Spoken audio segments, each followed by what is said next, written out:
Beaufort police are learning a new type of defense, so just in case there is a random violent encounter, stop, get back, they can defend themselves. Stop, get back! This is the 5th day of protests here in Beaufort, and organizers and protesters tell me they are here because they want to build the community up for the future. When we came out here, there really wasn't much going on, but that has definitely changed. The wind has really picked up in the last few minutes. It's kind of dying down now, but you can see that rain has started. I'm going to step out of the shot so you can take a look. Just a few minutes ago, there were a lot of people out here. Hunting Island is back open after being closed due to flooding for months, and park rangers say they don't even have to worry about social distancing because the beach is so large.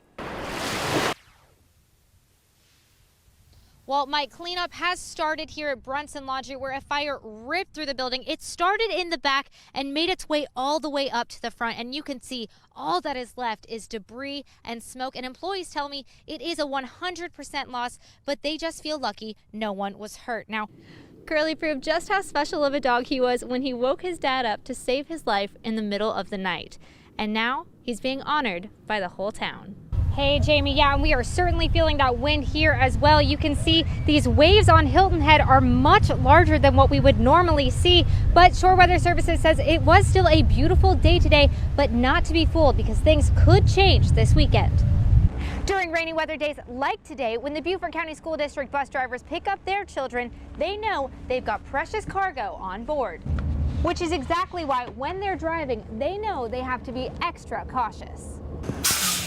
Once we are loaded at the school, we have a little prep talk before we're like, all right, kids, it's raining out. We have the bad day weather on what's going out there so I can keep y'all safe and get you home so we can do this all over again tomorrow. And they were like, all right, Mr. Brown. I was like, all right, let's go. Maurice Brown has been a bus driver for 23 years. We bring them to school, we take them home. These are our kids as soon as they step foot on this bus until we get them back home to their parents. He's an expert in adapting his driving for rain. We have to cut our speed. If the speed limit is 45, we're not going to go out there and drive 45. He knows the dangers associated with rain and school buses. Because we're in a larger vehicle and a heavier vehicle, we're more prone to hydroplaning and skids out there on the roads. He asks other drivers to be patient, especially on days like today. I know other motorists maybe get a little agitated because we have to drive a lot slower than a normal condition day, but it's stuff that we have to do to take care of our precious cargo. Because to Mr. Brown, driving more carefully is worth it for his kids. Today is a new day. I will do my best. I will succeed. And that is a requirement that I have them say every morning before they step foot off this bus. And the bus drivers and the county say their main goal at the end of every day is making sure that the students get to school and get home as safely as possible. In Beaufort County, Kristen Rary, WTOC News. Touchdown here in Hampton County last night caused trees to fall everywhere, on trees, on homes. One even fell on a little girl, and she says her father saved her life.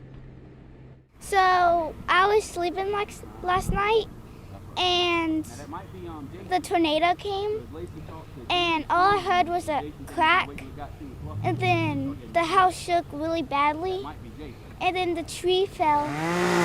To 10-year-old Charity Woods, most of this morning's storm is a blur, but her father will never forget it. It's literally laying right there. I mean, I had to pull, she had this much room, I had to pull her out. That's Charity's room right there. It was covered. Charity was sleeping in her family's home when a tree crashed through the ceiling, pinning her to the bed. And then my dad ran in there. He fell. And then he grabbed me out from underneath the tree and the roof of my house. Her bedroom's right here. Right through there, and I don't understand how we got out of there. She says she was scared. It felt like the jungle. And disoriented. There was a tree in that living room, in my room, and the leaf made it feel like I was crawling on the sand. Her parents jumping into action. I was so scared. I thought I was going to lose them. A little bit of room, I had to pull her out from underneath all the stuff, cut her legs up. I had to pull her out and find my way. I didn't even know where we was going. I was just trying to get the hell out of there. But to Charity, it made her father a hero. My dad is the greatest dad ever. And her father said he wasn't worried about the damage to the house. They can always replace a building. They were just happy they didn't lose a loved one. Live in Hampton County, Kristen Rary, WTOC News. The governor of South Carolina has announced that concert venues and theaters can reopen, but now managers have to figure out how they're going to convince concert goers to come to a nearly empty show, wear a mask, and convince artists to come play in a theater that's at half capacity, which in this case is just about 40 people. Normally, the roasting room in Bluffton is full of people, live music, and dancing.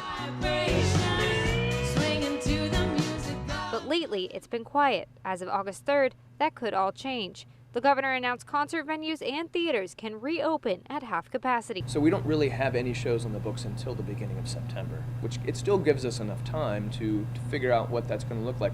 According to the mandate, people must practice social distancing, masks will be required, and alcohol cannot be sold after 11 p.m. While Ross is excited they are allowed to reopen, he was surprised. Was kind of caught off guard. Didn't think that would be anytime soon. The roasting room brings in artists from all over the nation. Typically, they house around 80 people in the small room. Our business model is built around selling out. With the restrictions, they would only be allowed to have around 40 people, which means the roasting room has a decision. Do they open up and not make much money, or stay closed and hold out until they can truly come back for the people of Bluffton? We're going to take the temperature of the community. We're not going to open unless it is absolutely everyone's behind it. It's a decision venues across the state will have to face. In Bluffton, Kristen Rary, WTOC News. In the last few months, getting to walk down this hallway has become more and more of a big deal. And today, one woman was able to come down who's had a harder month than anyone. I'm just blessed to be alive. She is the last of the surge of the patients who came in 6 weeks ago. Laverne Williams is going home I come to pick up my wife. after a long battle with coronavirus. Really missed her. She's been gone since like 46 days. These are my angels that God gave me to save my life. Williams got through a life-threatening coronavirus diagnosis. She helped me get through. For the first 28 days, she was on the ventilator, so she won't remember any of it. She spent another 6 or 7 days in the hospital just getting well enough to partake in rehab. And then for the last 10 days, 2 weeks or so, she's been in the rehab unit working very hard to get stronger. But today, Oh my goodness! she's full of energy My niece did this. and ready to re-enter the world. Thank y'all. I talked to my husband, but I want to see everybody. Everybody, except for one. And I'm not going to get to see my mom because she passed away while I was here. Oh my gosh. In the last month and a half, Williams has lost so much, but gained strength. That's going to be my hardest part of going home. But I'm going to get through it. Through her faith And I just feel blessed. and her doctors. If it wasn't for them, I wouldn't have made it this far because they inspired me. She's still weak. She can't yet walk. But she's getting there. So it's going to be a long haul because she's one of many that made it, and you had so many of them that didn't make it. So I'm thankful for that. And I don't wish this on anybody. And I might as well tell you the truth. I'm still scared. I'm still afraid. Afraid, but not alone. Jesus, my family outside. Oh my goodness. In Beaufort, Kristen Rary, WTOC News.